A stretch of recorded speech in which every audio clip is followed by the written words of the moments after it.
Penumpang pesawat terbang harus melakukan tes swab COVID-19 dengan biaya sendiri.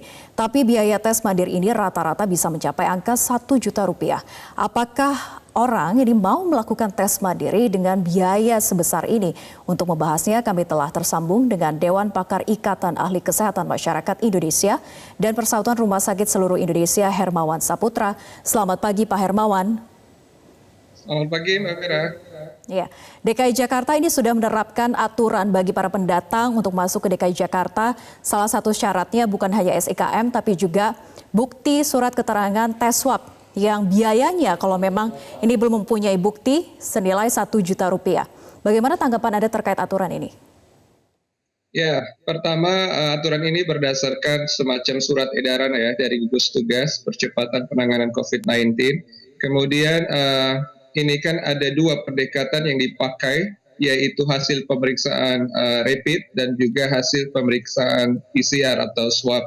Nah, untuk pemeriksaan rapid, saya pikir sebenarnya ini tidak tepat langkah ini, karena rapid test itu sendiri adalah bentuk pemeriksaan yang cukup banyak inkonsistensinya, termasuk terjadinya false negatif. Untuk itu pemeriksaan rapid ini sebenarnya tidak kita sarankan untuk dijadikan semacam prasyarat ya untuk mobilitas.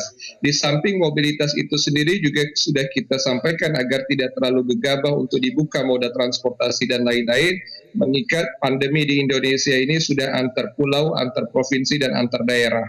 Namun demikian, bila terpaksa karena faktor ekonomi dan lain-lain harus dibuka moda transportasi udara ini, untuk rapid test atau hasil rapid itu sama sekali tidak bisa kita jadikan dasar, oleh karena seperti tadi tidak ada kegunaan lebihnya, karena rapid juga mitigasi yang seharusnya dilakukan oleh pemerintah atau infrastruktur kesehatan. Sementara hasil pemeriksaan swab juga kalau dalam bentuk PCR tadi disampaikan Mbak Vera, di samping mahal juga karena ini ada inisiatif dari orang pribadi, maka sebenarnya orang yang memeriksakan ini boleh jadi orang yang tidak dalam keadaan beresiko, atau ada orang yang sebenarnya hanya kepengen pulang kampung bertemu dengan keluarganya, terus dia lakukan swab tenggorokan dan dia lakukan di institusi swasta misalnya. Maka penelusuran kalau dia pun positif atau negatif tidak juga efektif menjadi dasar untuk perencanaan epidemiologi dari kaitannya dengan risiko dari hasil pemeriksaannya. Untuk itu ada semacam upaya pribadi orang per orang dengan adanya keterbukaan transportasi ini, tetapi di satu sisi juga tidak ada efektivitas atau kegunaan lebih untuk proses mitigasi dan juga perencanaan epidemiologi, apalagi ini kaitannya dengan mobilitas antar wilayah, antar daerah yang menggunakan alat transportasi udara yang utama. Nah, disinilah kehati-hatian pemerintah untuk betul-betul menerapkan disiplin. Tetapi kalaupun terpaksa tanda kutip seperti yang saya sampaikan, seharusnya tidak menggunakan rapid test sebagai prasyaratnya, Mbak Vera. Baik, Pak Hermawan, ini sudah ada 7 orang sejauh ini informasi yang kami peroleh yang diwajibkan oleh DKI Jakarta untuk melakukan tes swab di rumah sakit rujukan yang sudah ditetapkan dengan biaya 1,2 juta rupiah. Kemudian kalau secara pribadi kami telusuri biaya-biaya yang diwajibkan di beberapa rumah sakit swasta, harganya luar biasa. Bukan hanya dari 1 juta rupiah tapi juga sampai 6.500.000 rupiah dengan syarat hanya 24 jam saja hasil tes swabnya sudah keluar begitu. Nah, yang dikhawatirkan adalah kemudian ini menjadi bisnis yang berbahaya di rumah sakit swasta yang ada di Indonesia. Ya, disitulah sisi-sisi lain ya dari implikasi sebuah kebijakan. Ada yang disebut dengan kegawat daruratan, tetapi juga ada yang melihat peluang di dalam kegawat daruratan tersebut. Nah, hemat saya ini kan menjadi sebuah bisnis karena di sisi lain orang melihat jangka panjang akan dibutuhkan karena kaitannya dengan intensitas dan volume penerbangan yang makin meningkat seiring dengan wacana the new normal misalnya, seolah-olah kita merdeka kembali kepada masa 4-5 bulan yang lalu sebelum adanya COVID. Nah, ini kan semacam psikologi publik yang menyikapi kebijakan dan ini cukup berbahaya sekali dalam menahan laju transmisi COVID-19 di Indonesia.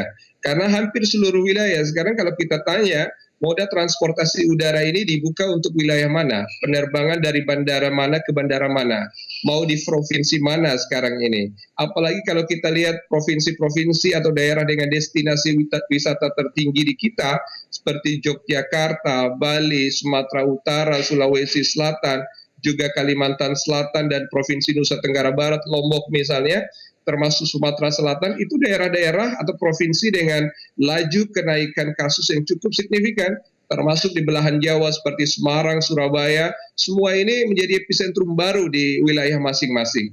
Jadi penerbangan ini sangat tricky sekali. Untuk itu saya menyampaikan bahwa kalau bisa tidak dibuka, sementara tidak dibuka. Tetapi pun kalau terpaksa harus dibuka karena faktor ekonomi dan lain-lain, maka prosedurnya yang paling ketat. Kami tidak setuju dengan penggunaan hasil rapid test, melainkan harus menggunakan swab misalnya. Tetapi swab seperti yang disampaikan Mbak Vera kan ini menyangkut bisnis. Oleh karena itu boleh jadi sebagian rumah sakit sebenarnya tidak bisa kita mengatakan bisnis rumah sakit, tetapi rumah sakit memberikan pelayanan sesuai dengan kebutuhan masyarakat. Oleh karena itu rumah sakit menyediakan fasilitas itu dalam rangka mendukung upaya pelayanan masyarakat.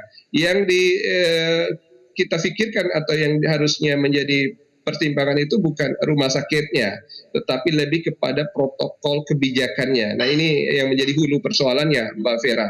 Nah harga persoalan 1,2 juta atau 1,8 juta itu sangat relatif.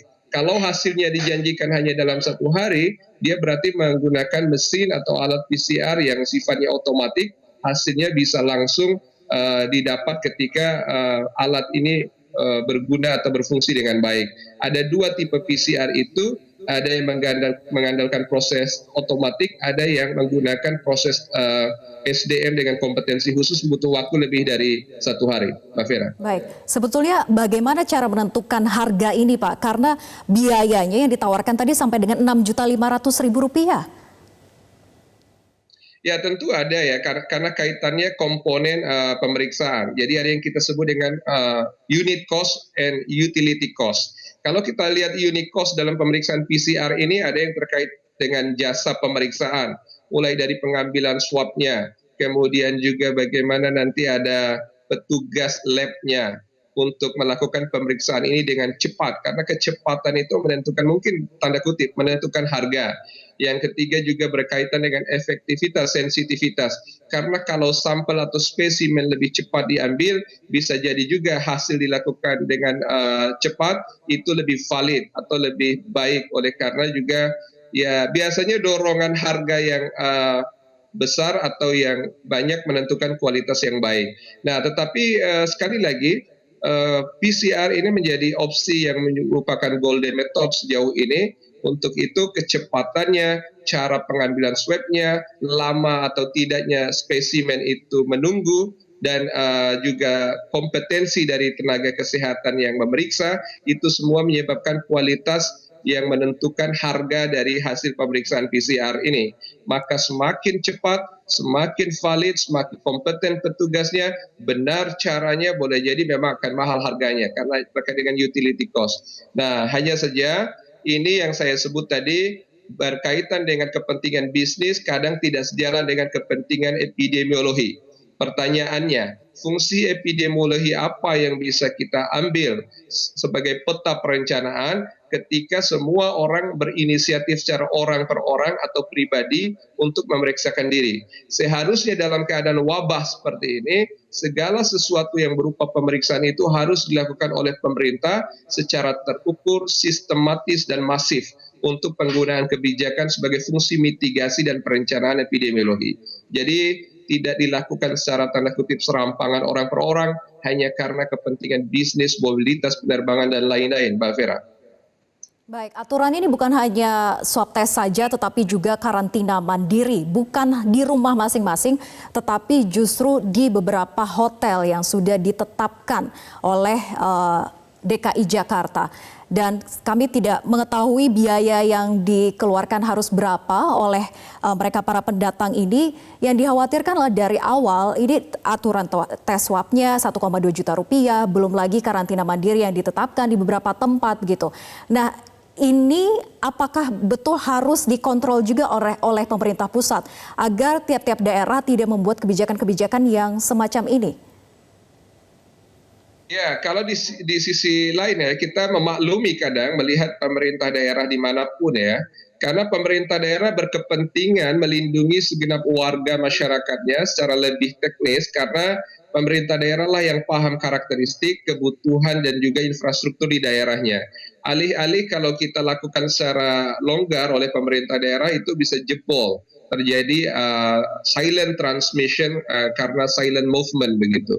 Artinya penyebaran virus secara diam-diam karena adanya juga pergerakan diam-diam dari orang per orang. Nah, untuk mendeteksi pergerakan inilah pemerintah DKI boleh jadi melakukan himbauan isolasi supaya dapat dideteksi potensi ODP dan bahkan orang-orang dengan tanpa gejala atau OTG bila memang dia terindikasi terpapar atau berkontaminasi dekat dengan orang selama perjalanan antar satu wilayah dengan wilayah lainnya, Mbak Vera. Baik, artinya ini bisa juga kan diikuti oleh wilayah lain jika memang terbukti berhasil untuk mencegah adanya pendatang baru dengan resiko menimbulkan klaster baru di wilayah DKI Jakarta.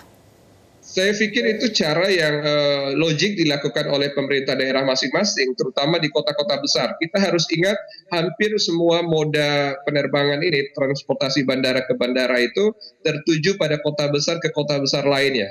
Jadi walaupun ada support city sekitarnya, misalnya Surabaya, ada Sidoarjo, ada Gresik, Lamongan, dan seperti Jakarta ada Bodetabek, tetapi semua itu pasti tertuju pada epicentrumnya, yaitu kota besar di wilayah. Seperti yang saya sampaikan tadi, Mbak Vera, hampir tidak ada ibu kota provinsi dengan kategori kota besar di Indonesia ini yang tidak terjangkiti COVID-19.